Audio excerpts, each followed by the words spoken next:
예, 안녕하세요. 방산이TV 김호성입니다. 지난 시간에 EU 방위산업 전략에 대해서 안드류 교수님을 모시고 이야기를 나눠봤는데요. 오늘도 유럽으로 떠나보도록 하겠습니다. 오늘 모신 분은 이탈리아의 방산업체죠. 핀칸티에리. 핀칸티에리가 좀 생소하신 분들도 계실 텐데요. 오늘 핀칸티에리 이사님을 모시고 이야기를 나눠보도록 하겠습니다. 정용 기사님, 자기소개해 주시죠. 반갑습니다. 저는 현재 그 이태리 방산 기업인 핀칸티에리 한국지사에서 방산 분야 임원으로 근무하고 있는 정용기라고 합니다.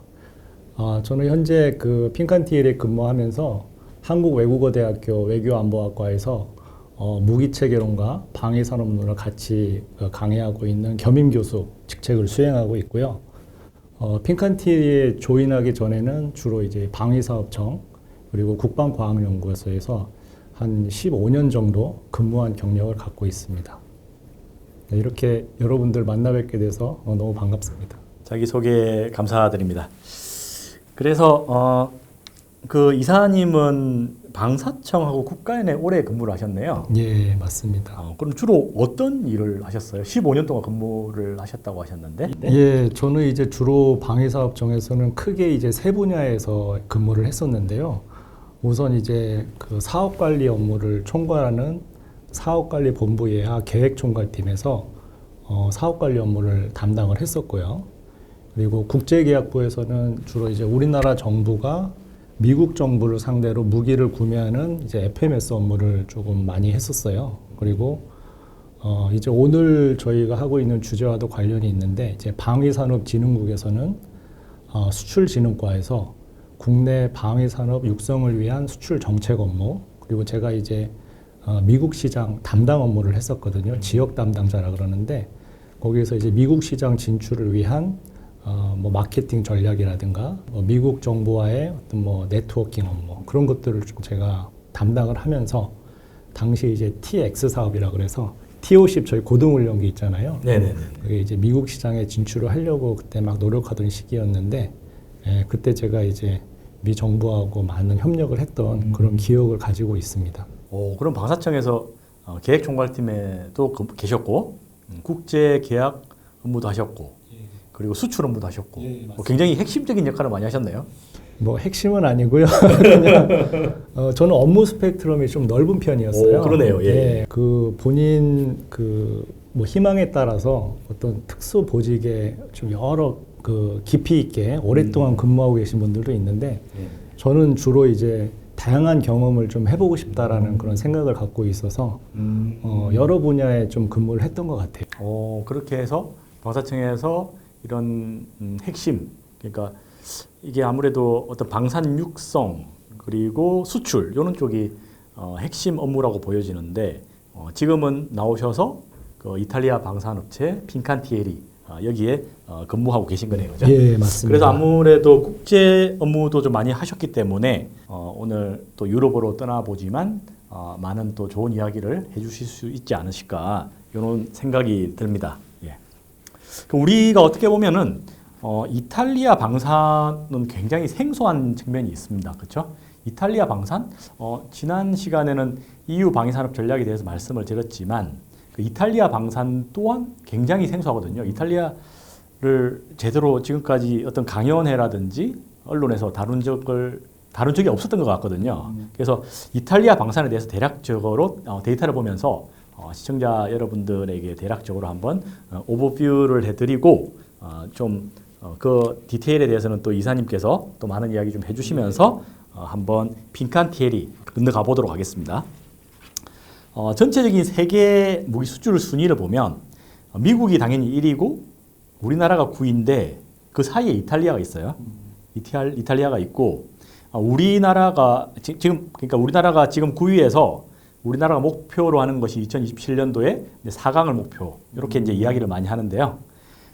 그 4강을 가기 위해서는 이탈리아를 반드시 거쳐가야만 4강으로 들어가는 거예요. 그래서 이탈리아를 이해를 하지 않으면 쉽지 않은 상황인 거죠. 그죠? 이탈리아, 독일, 영국 이런 국가들을 이해하지 않고 우리가 점핑을 하기는 쉽지 않은 상황이거든요.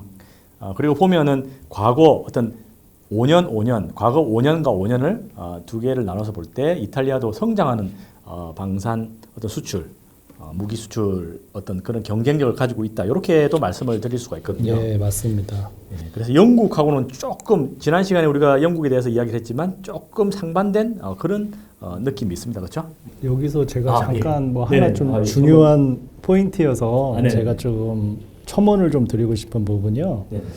그 우리나라가 지금 전 세계 무기 수출 순위로 9위에 위치해 있잖아요. 그렇죠. 이제 우리와 굉장히 근소한 차이긴 한데 이스라엘이 10위예요. 그래서 이제 여러분들이 아마 그 김 교수님도 잘 아시겠지만 이제 우리나라가 이제 방산 수출을 염두에 두고 어떻게 보면은 방산 수출 정책을 실질적으로 네.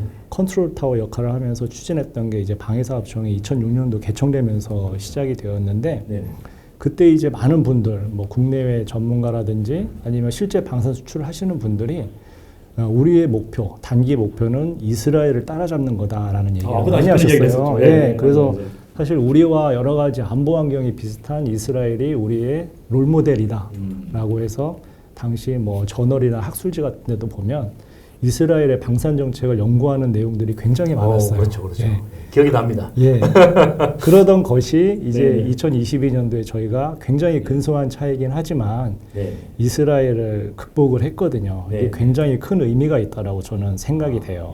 좋은 포인트시네요. 예. 그리고 그 위에 뭐 스페인, 영국, 이탈리아, 독일 우리의 중단기 목표를 달성을 하려면 네. 이렇게 EU 국가들이잖아요. 네. 유럽에 있는 국가들이잖아요. 네. 그러니까 이런 국가들은 사실 어떻게 보면은 산업적으로도 문화적으로도 역사적으로도 우리보다 조금 한 단계 위에 있는 국가라고 볼 수 있는데 네.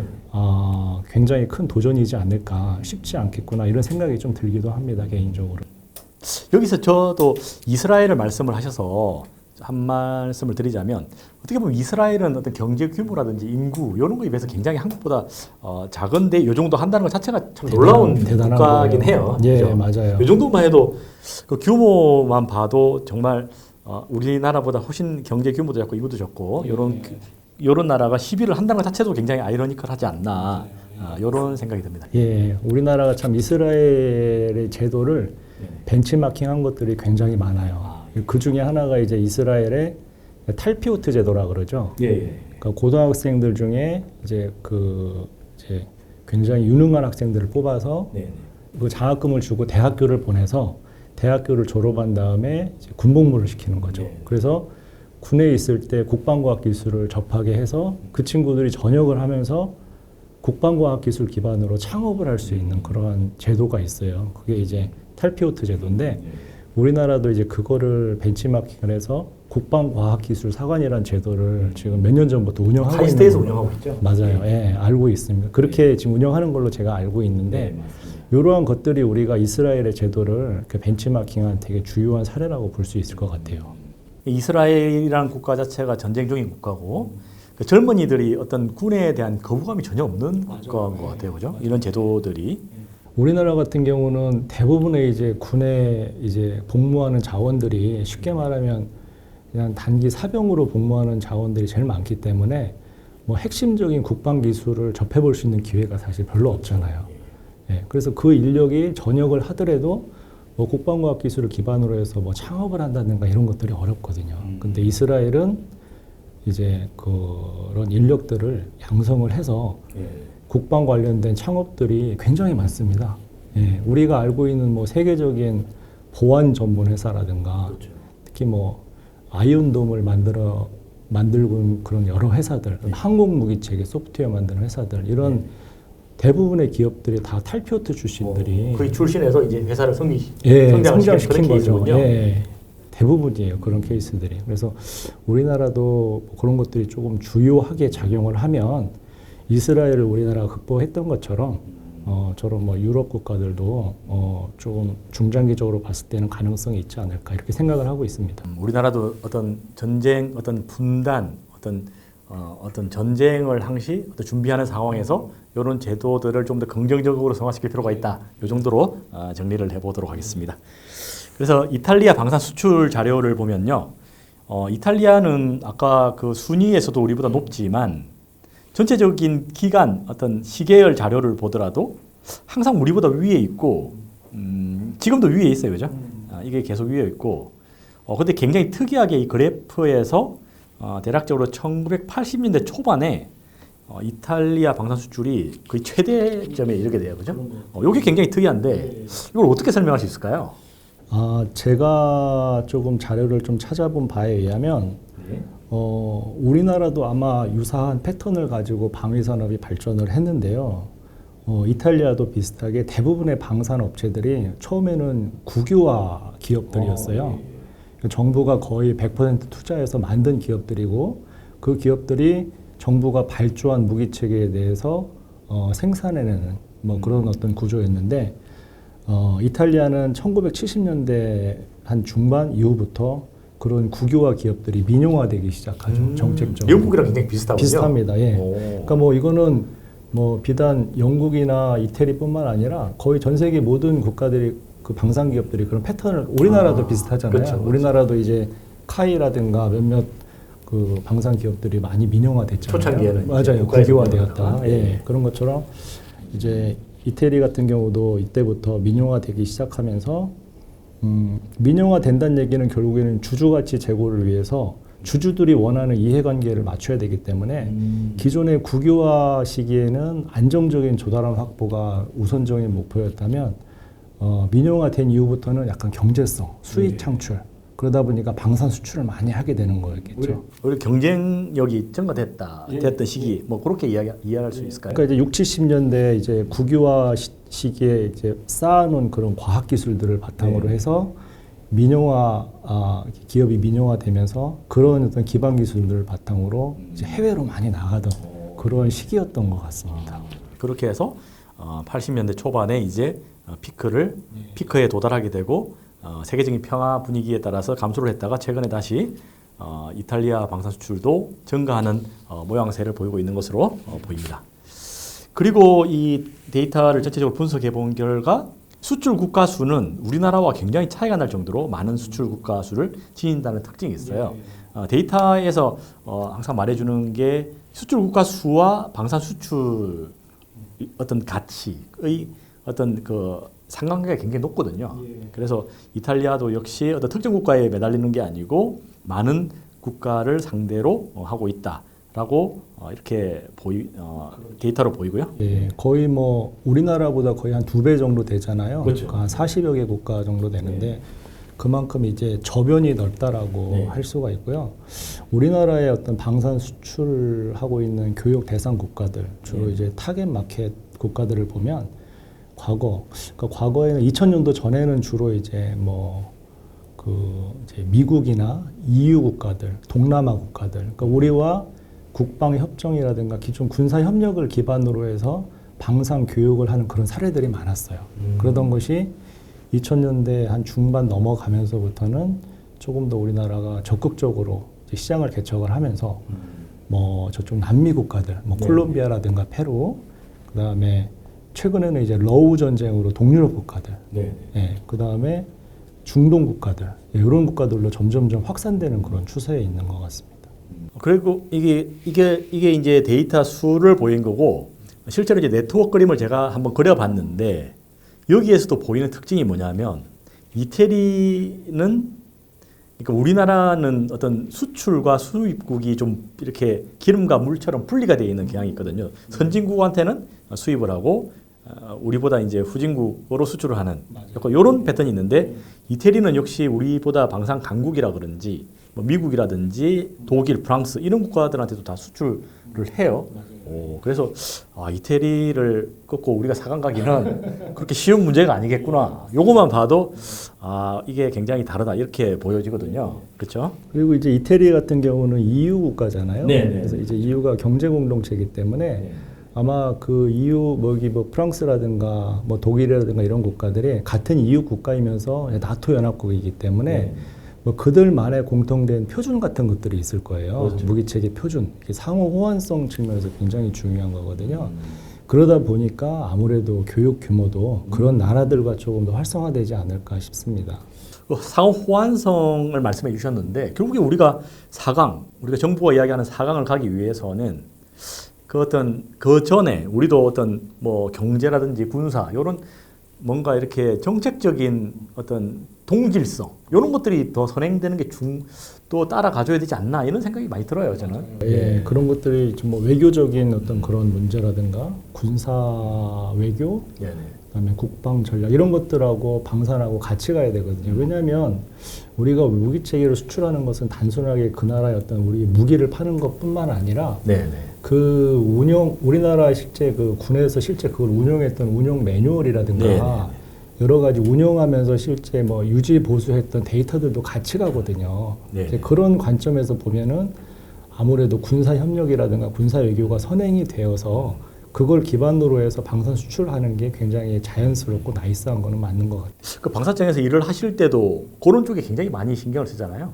그러면 예, 그런 수출을 쪽- 하기 전에 그 전에 드리는 예, 공이라고 할까요? 예, 정성이 엄청나잖아요. 많이 들어가죠. 그죠. 근데 이제 보통 우리가 이제 방산 수출을 할 때는 보통 이제 그 수출 전략 중에 하나가 이제 로키라는 표현을 쓰는데 이제 네. 쉽게 말하면 그 겉으로 티나지는 않는데 네네. 물밑 작업을 굉장히 많이 그렇죠. 한다는 거거든요. 그래서 사실 이렇게 최종 계약까지는 가지 않았지만 네네. 그렇게 로키로 물밑 작업한 국가들이 굉장히 많아요. 그래서 저 같은 경우는 제 경험을 토대로 말씀드리면 제가 이제 미국 지역 담당을 하기 그 이전에 이제 러시아 CIS 지역 담당을 했었는데 이제 러시아 CIS 지역 그쪽 지역들이 우리 무기 체계에 대해서 관심이 많았어요. 특히나 이제 그 카스피해 연안 국가들, 네. 카스피해 이제 유전이 이제 개발되기 시작하면서 네. 그 유전을 선점하기 위한 자원을 선점하기 위한 그런 관점에서 네네. 우리의 뭐 예를 들면 잠수함이라든가 네네. 잠수정이라든가 그런 거에 관심을 굉장히 많이 아. 보여서 저희가 물밑 작업을 굉장히 많이 했습니다. 예, 결국에는 잘 이루어지진 않았어요. 아, 예, 예. 예. 근데 이제 그러한 것들이 굉장히 많이 이렇게 축적이 되어야만 최종 방산 수출 계약까지 연결된다. 특히나 방산 쪽은 그런 것 같아요. 제가. 정말 정부 측에서도 많이 이렇게 고위 인사들도 만나고 굉장히 공을 들이잖아요. 사실 실제 저도 방사청에 근무하면서 보면은 출장도 정말 많이 가고 그죠? 많이 만나고 이래서 결국에는 어떤 그 뭐라고 서로 어떤 신뢰 관계가 쌓이지 않으면 방산 수출이라는 게 불가능하잖아요. 사실. 맞아요. 예, 맞아요. 다음 데이터를 한번 보도록 하겠습니다. 그래서 이게 2020년대에 수출 국가 수를 X축으로 두고 수출 가치를 Y축으로 둘 때 아직까지 이거는 이제 스톡홀름 국제평화연구소 자료를 제가 이렇게 다시 만들어서 그린 그림인데요. 이게 실제 이전 기준이기 때문에 실제 지금 사우스 코리아가 계약 기준으로 보면은 굉장히 이태리하고는 많이 가까워졌을 겁니다. 그럼에도 불구하고 아무튼 이전 기준으로 볼 때 이태리는 그렇게 만만한 국가는 아니구나. 요것을 이 그래프에서도 알 수 있겠구나. 이렇게 보여지고요. 그래서 한국이 가져야 될 전략은 수출 국가 수를 늘리면서 수출을 확장할 필요가 있다. 요거만 봐도 알 수가 있죠. 그죠? 제가 그랬지만 의미가 있지 않나. 이렇게 보여집니다. 지중해 크루즈 관광이 서로 뭐 북아프리카로도 가고 엄청나게 그 관광 상품이 많다고 그러더라고요. 거기 중심에 빈카티에리가 있는 게 아닌가. 한화 에어로가 요즘 보면은 그죠? 굉장히 이런 비슷한 구조로 가고 있어요. 그죠? 많이 M&A 됐죠. 많이 그 그죠, 인수합병 했잖아요. 예. 세계화를 지향하는 방향이 아닌가.